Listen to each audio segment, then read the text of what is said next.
Welcome to biology पाठशाला। Today's class is dedicated 10th class student और आज की पाठशाला में हम नए सेट को स्टार्ट करेंगे। लेकिन पाठशाला को स्टार्ट करने से पहले या कुछ भी समझाने से पहले हम बच्चों को मोटिवेशन मैसेज देते हैं और मेरा मानना है कि लाइफ में मोटिवेशन मैसेज एक रेमेडी की तरीके काम करता है। और आज की सीरीज का मोटिवेशन मैसेज कुछ इस तरीके से है कि मेरे प्यारे बच्चों, ओम का उच्चारण करने से हमारी जो एकाग्रता है उसमें बहुत ज्यादा क्या होता है, इजाफा होता है, एकाग्रता की क्षमता बढ़ती है।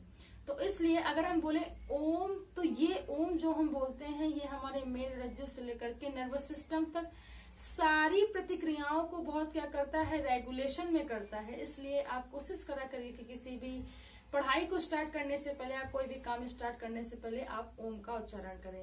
ये धार्मिक बिंदु से भी है और वैज्ञानिक से भी है, दोनों ही तथ्यों से ये बहुत इम्पोर्टेंट है। इस तरीके से आप हमेशा प्रयास करते रहिए और आगे बढ़ते रहिए। आज हम सेट दूसरे की बात कर रहे हैं। ईयर 2020 चल रहा है, सेट नंबर है 6 और NO सेट नंबर है 10th क्लास के लिए है, सेक्शन C है बायोलॉजी का। ठीक, इतनी मोटी मोटी बात मैंने बता दी है आप लोग को जो आपके लिए काफी मददगार साबित होगी। देखिए, सबसे पहला अगर 90 के का क्वेश्चन में आ जाए बच्चों, तो 90 के का क्वेश्चन दिया है कि डीएनए पाया जाता है, डीएनए पाया जाता है, डीएनए पाया जाता है। देखिए, डीएनए जो होता है ये क्या होता है, एक अनुवांशिक पदार्थ होता है। क्या होता है, जेनेटिक मटेरियल होता है जो केवल और केवल कहाँ पाया जाएगा, केंद्रक में। कहाँ पाया जाएगा, केंद्रक में। इतनी बात तो आप लोग याद रखेंगे। और बेसिकली होता किसमें, केंद्रक के द्रव्य में। तो सीधे सीधे आप इसे इस तरीके से याद रखेंगे कि डीएनए पाया जाता है, एक जेनेटिक मटेरियल है जो कहाँ पाया जाएगा, केंद्रक के द्रव्य में पाया जाएगा। खा क्वेश्चन देखिए, आपसे पूछा निम्नलिखित में से कौन टेस्टोस्टेरोन हार्मोन का कार्य नहीं है। तो टेस्टोस्टेरोन हार्मोन का काम होता है टेस्टिस के फॉर्मेशन और रिलीजिंग के लिए। किसके, टेस्टिस के फॉर्मेशन के लिए और उसके रिलीजिंग के लिए। ठीक है, रिलीजिंग के लिए होता है, मतलब कि स्पर्म के फॉर्मेशन के लिए, शुक्राणु के फॉर्मेशन के लिए। लेकिन आपसे पूछा कि कौन सा कार्य नहीं होता है, तो ये इसमें होगा। देखिए, लड़कों में यौवनावस्था की लक्षणा का नियंत्रण करना, ये बिल्कुल सही है। शुक्राणुओं के उत्पादन का नियंत्रण करना, ये मैंने बताया, बिल्कुल सही। हड्डी और पेशियों का विकास करना, बिल्कुल सही। नहीं है पूछा है तो ये होगा शरीर की वृद्धि के लिए उपापचय का नियमन करना। शरीर की वृद्धि के लिए बच्चों उपापचय का नियमन करना, उपापचय का नियमन करना, ये इसका काम नहीं होता टेस्टोस्टेरोन का। गा देख लीजिए बच्चों, कह रहा है कि पादपों में जाइलम का काम क्या होता है।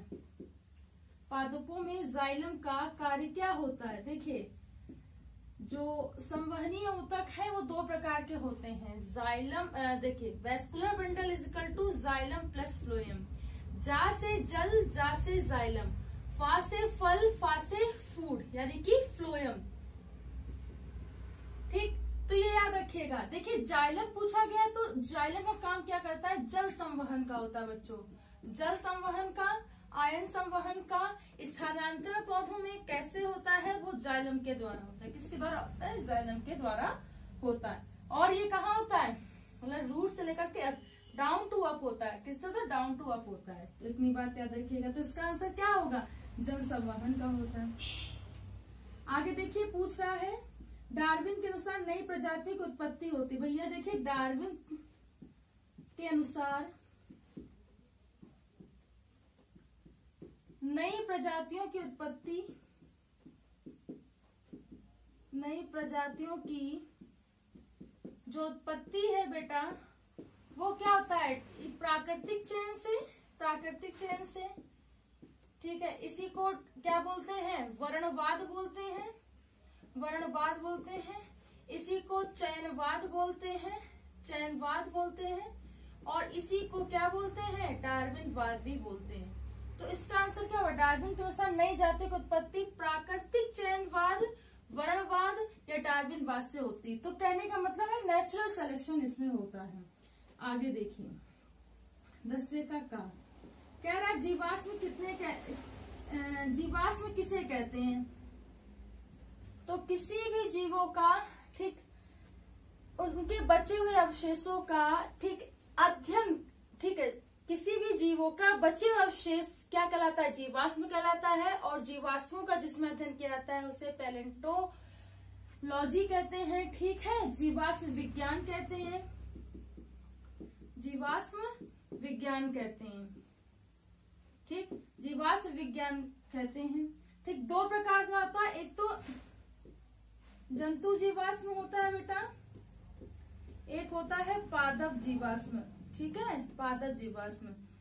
तो जंतु जीवाश्म में जंतु के अवशेषों का अध्ययन किया जाएगा बेटा, जंतु के बचे हुए जो भी अवशेष होंगे उसका क्या किया जाएगा? अध्ययन किया जाएगा। और उसी तरीके से पादपों में पादप के बचे हुए अवशेषों का अध्ययन किया जाएगा। ये अवशेष पता कैसे चलते हैं? तो देखिए इसे कई इसकी विधि होती हैं और इसमें क्या होता है? प्रिंटिंग के थ्रू हमें पता चलता है किसी रॉक में, ठीक है, मतलब किसी एनिमल का रॉक में आ गया, किसी एनिमल प्लांट का रॉक में वो प्रिंट हो गया, तो उसे बोलते हैं प्रिंटिंग। और इसका जो होता है, इसकी जो एज निकाली जाती है कार्बन डेटिंग के थ्रू निकाली जाती है। बात समझ में आ रही है? कार्बन डेटिंग के थ्रू निकाली जाती है। ठीक है, चलिए थोड़ी सी इंक डाल लेते हैं इसमें। तो कार्बन डेटिंग के थ्रू इसमें क्या होता है? ये सारी चीजें होती हैं। बात समझ में आ रही है? तो ये भी हमें याद रखना है। ठीक है, चलिए हो गया।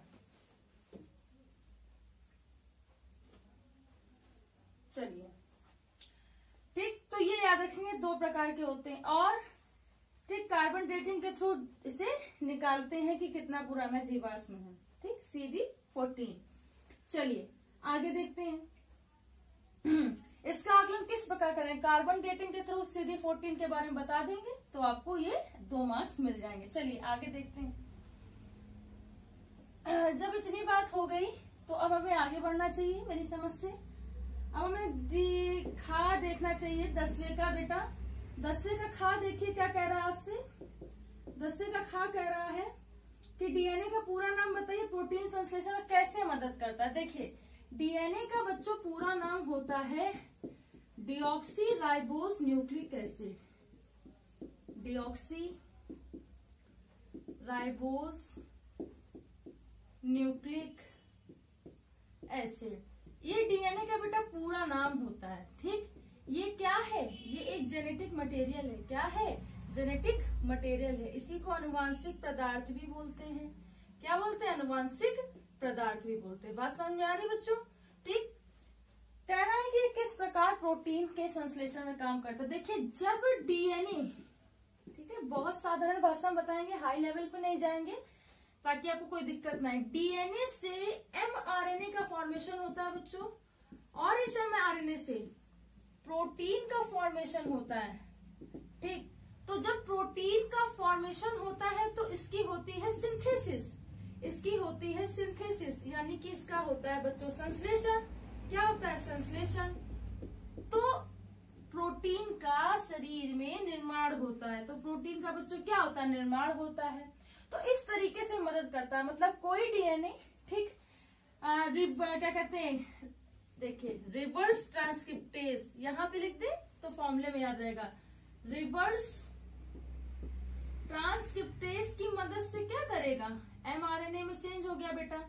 एमआरएनए में पॉलीमेरेज सेकंड एंड थर्ड की हेल्प से ये प्रोटीन में चेंज होता है। और ये प्रोटीन सिंथेसिस का प्रोसेस करके प्रोटीन की पॉलीपेप्टाइड चेन में, ठीक, पॉलीपेप्टाइड चेन में क्या हो जाता है? परिवर्तित हो जाता है। क्या हो जाता है? परिवर्तित हो जाता है। जो ये पॉलीपेप्टाइड चेन 20 टाइप्स के अमीनो एसिड्स का फॉर्मेशन करती हैं। और ये अमीनो एसिड्स क्या करते हैं? कई सारी स्ट्रक्चरल फॉर्मेशन में, देखिए कहाँ कहाँ काम आता है स्ट्रक्चरल फॉर्मेशन में। ठीक, और मेटाबॉलिक एक्टिविटी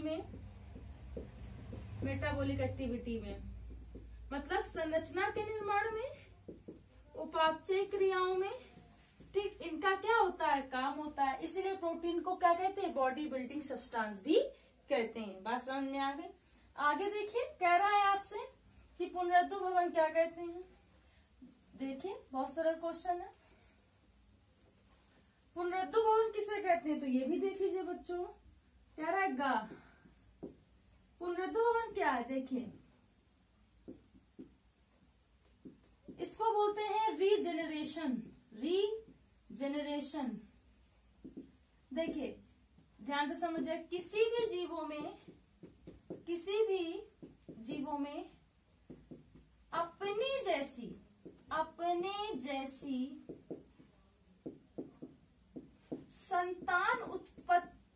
संतान उत्पन्न करने की जो क्षमता होती है,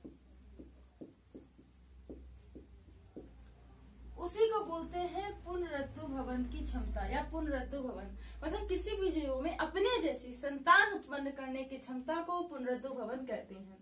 और ये पुनरुत्थु भवन अगर हम बात करें तो सभी एनिमल्स में पुनरुत्थु भवन की कैपेसिटी ज्यादा देखी जाती है, लेकिन ये जैसे जैसे हायर वर्टिब्रेट्स में आते हैं, मतलब उच्च कशेरुकी में आते हैं, पुनरुत्थु भवन की जो क्षमता होती है वो धीरे धीरे कम होने लगती है। ठीक है, सबसे ज्यादा इंसेक्ट में पुनरुत्थु भवन यानी कीटों में पुनरुत्थु भवन होता है। और भी जीवों में होता है, लेकिन सबसे ज्यादा कीटों में होता है। उसके बाद इकाइनोडर्मेटा में होता है।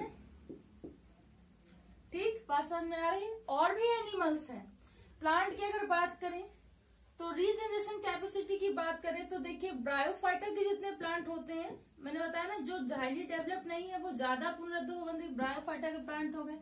तो जितनी कॉम्प्लेक्सिटी बढ़ती जाती है तो एग का कुछ जो स्टेबिलिटी है वो भी बदल जाती है, जिससे क्या होता है कि उनकी जो रीजनरेशन कैपेसिटी है वो क्या हो जाती है, धीरे धीरे एक स्टेबल पॉइंट पे आ जाती है, हम ये कह सकते हैं। तो इसलिए ऐसा होता है। बात समझ में आ गई। पुनरुत्थु भवन को एक उदाहरण से स्पष्ट कीजिए। देखिए हमने 3-4 दे दिया आपको। कीटों का दे दिया, कीटों में बहुत ज्यादा कैपेसिटी होती है। ठीक, इकाइनोडर्मेटा का दे दिया, सरीसृप भी आते हैं। ठीक है, बहुत सारे एग्जाम्पल हैं। ठीक है, तो पुनरुत्थु मतलब बहुत ज्यादा कैपेसिटी होती है कीटों में, सरीसृपों में होती है। ठीक है, तो आज की पाठशाला में इतना ही। कल की पाठशाला में हम ये समझने का प्रयास करेंगे इनके आगे की चीजें, इसी सेट को कंटिन्यू करेंगे।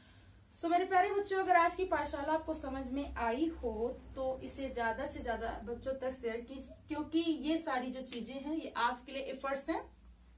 तो इसे ज्यादा से ज्यादा क्या अफेक्शन दीजिए, लव दीजिए, ताकि आने वाली पाठशाला आपके लिए और अच्छे और बेहतर तरीके से बन सके।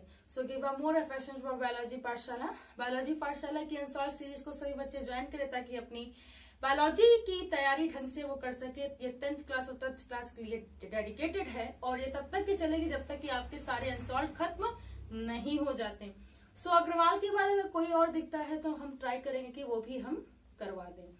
सो thanks to all student to watch my Pathshala. Biology पाठशाला की लेटेस्ट अपडेट प्राप्त करने के लिए बायोलॉजी पाठशाला का उस घंटे का बटन, बेल आइकन को दबाए रखिए ताकि आने वाली लेटेस्ट अपडेट आप तक पहुंच सके। Thanks to all students to watch my Pathshala. Thanks again. Pranam.